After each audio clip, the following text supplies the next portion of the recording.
Hello everyone. Chapter 10 light reflection and refraction introduction. सबसे पहले तो हम लाइट के बारे में समझ लेते हैं। What is light? तो light is an electromagnetic radiation. जो लाइट है वो एक टाइप का रेडिएशन है। वो कौन सा? Electromagnetic. Okay. Second, light travel in straight line. जो लाइट है वो हमेशा स्ट्रेट लाइन में ही ट्रैवल करती है। और जो लाइट है उसकी स्पीड होती है 3 × 10⁸ मीटर पर second. In this chapter we shall study the phenomena of reflection and refraction of light. ये जो चैप्टर है उसमें हमें सीखना है कि रिफ्लेक्शन और रिफ्रैक्शन क्या होता है लाइट का।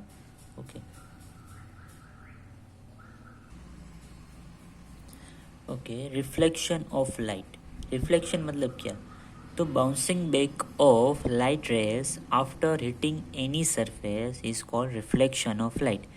जब भी कोई लाइट है वो सरफेस के ऊपर जब इंसिडेंट होती है तो वो सरफेस से बाउंस होके वापस जाती है, उसको बोलते हैं सिंपल लैंग्वेज में रिफ्लेक्शन ऑफ लाइट।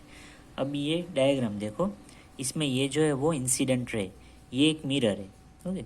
वो इंसिडेंट रे लाइट का है, वो यहाँ पे इंसिडेंट होके रिफ्लेक्टेड होता है तो इसको बोलेंगे रिफ्लेक्टेड रे। और जो ये एंगल बना रहा है नॉर्मल से, इसको बोलेंगे एंगल ऑफ आई, मतलब angle of incidence, and R मतलब एंगल ऑफ रिफ्लेक्शन। अब जब हमने लाइट और रिफ्लेक्शन के डेफिनेशन देख ली, अब देखना है हमें रिफ्लेक्शन जो होता है उसके भी कुछ लॉस होते हैं। तो पहला उसका नियम है कि angle of incidence is always equal to angle of reflection. जो भी लाइट एंगल जितने एंगल से इंसिडेंट होगी वो उतने ही एंगल से रिफ्लेक्टेड होगी। जैसे कि 30 डिग्री पे तुमने लाइट इंसिडेंट की है तो वो रिफ्लेक्टेड उसका होगा एंगल, वो भी होगा 30 डिग्री। सेकंड है उसका law, the incident ray, the normal and the reflected ray are all lie in the same plane. वो तीनों एक ही प्लेन में होंगे। ओके, आगे। How would the images be when the reflecting surface are curve? सबसे पहले तो ये तो हमें पता है कि कोई भी प्लेन मिरर होता है उसमें कैसी हमारी इमेज मिलती है। तो हमको पता है कि प्लेन मिरर में हम जब देखते हैं तो हमारी ऑब्जेक्ट की जितनी साइज़ होती है उतनी साइज़ का उसका इमेज दिखता है, और ऑब्जेक्ट जितनी डिस्टेंस पे होता है उसका इमेज भी उतने ही डिस्टेंस पे होता है, और हमेशा इमेज इरेक्ट होता है। ओके। तो ये है प्लेन मिरर का। अब how would the images be when the reflecting surface are curve? जब भी रिफ्लेक्टिंग सरफेस अगर कर्व होती है, ओके, तो उसमें कैसा इमेज दिखेगा वो हमें देखना है। Such mirrors whose reflecting surface are spherical are called spherical mirror. तो जो भी मिरर की सरफेस रिफ्लेक्टिंग सरफेस वो स्फेरिकल होगी उसको बोलेंगे हम स्फेरिकल मिरर्स। तो रिफ्लेक्टिंग सरफेस, जब रिफ्लेक्टिंग सरफेस कर्व्ड इनवर्ड, उसकी जो रिफ्लेक्टिंग सरफेस है मिरर की वो इनवर्ड मतलब अंदर की बाजू है वो रिफ्लेक्टिंग सरफेस होगी, कर्व्ड इनवर्ड, तो उसको बोलेंगे हम कॉनकेव मिरर। ये उसकी ये उसका डायग्राम है।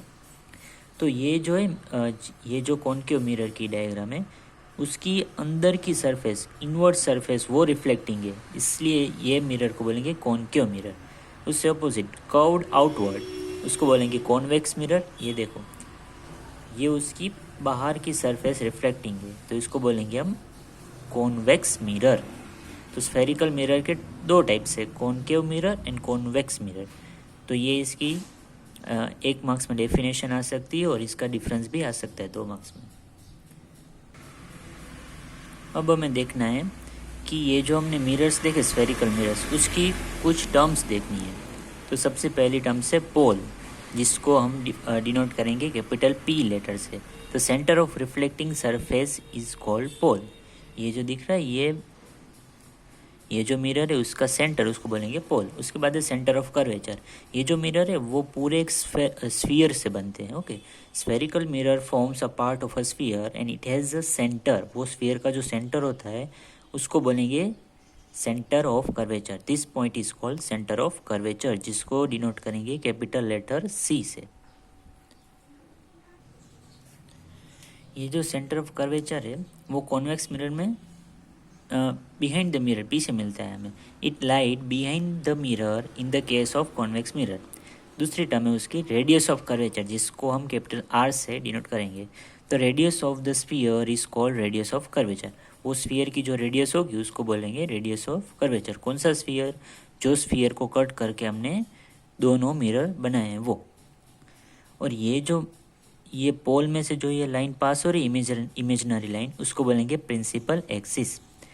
दूसरा टर्म है फोकस पॉइंट। फोकस पॉइंट का मतलब जब भी कोई रे मिरर पे इंसिडेंट होता है तो वो रे मिरर पे रिफ्लेक्शन करके दूसरी साइड जाता है। ये सारे जो रे है वो एक पॉइंट पे फोकस होते हैं, वो पॉइंट को बोलेंगे फोकस पॉइंट। और याद रखना है, कोई भी इमेज है उसके रे जब सरफेस पे इंसिडेंट होके रिफ्लेक्टेड होते हैं और जो भी पॉइंट पे वो मीट करते हैं, इंटरसेक्ट करते हैं, वो ही पॉइंट पे हमें उसकी ऑब्जेक्ट की इमेज मिलेगी। All rays are meeting at a point on a principal axis of the mirror, it is called focus point F, जिसको हम डिनोट करेंगे कैपिटल एफ से। तो आपको टर्म्स देखने के लिए ये डायग्राम ड्रॉ करना पड़ेगा 2 मार्क्स के लिए अगर पूछा जाए क्वेश्चन। तो ये है ऑब्जेक्ट के रे सब इंसिडेंट होकर रिफ्लेक्टेड हो रहे हैं, ये एफ पे। तो पोल से फोकस पॉइंट तक का डिस्टेंस, जिसको बोलेंगे फोकल लेंथ। पोल से सेंटर ऑफ कर्वेचर का डिस्टेंस, जिसको बोलेंगे हम रेडियस ऑफ कर्वेचर। और पोल से ऑब्जेक्ट का डिस्टेंस, जिसको स्मॉल यू से डिनोट करेंगे, उसको बोलेंगे ऑब्जेक्ट डिस्टेंस। और जहाँ पे ये सब रे मीट होते हैं वहाँ पे हमें ऑब्जेक्ट की इमेज मिलेगी। तो उसको हम लिखेंगे स्मॉल वी से, उसको बोलेंगे इमेज डिस्टेंस।